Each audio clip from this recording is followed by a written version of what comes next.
Janković bo nove parkomate zagotovo postavil na 4 lokacijah: za Bežigradom, v Rožni dolini, v Spodnji Šiški in na Koleziji. Če jih bo ostalo še kaj, pa bodo stali tudi v Novih Poljanah. S tem želi občina preprečiti parkiranje vse povprek.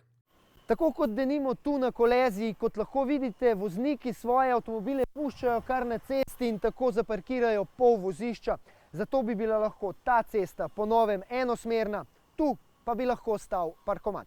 A ljudje dvomijo, da se bo zaradi parkomatov promet uredil. Po manj nič rešilo.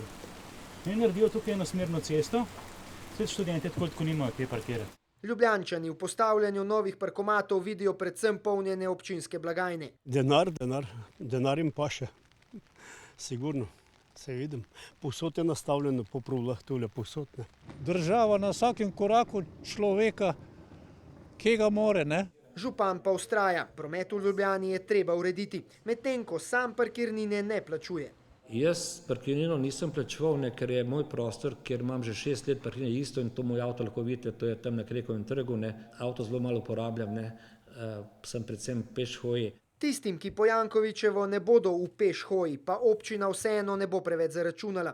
Ura parkiranja na novih plačljivih območjih bo med 7. in 17. uro stala 40 centov. Vozniki pa bodo lahko vplačali za največ 6 ur parkirnine hkrati.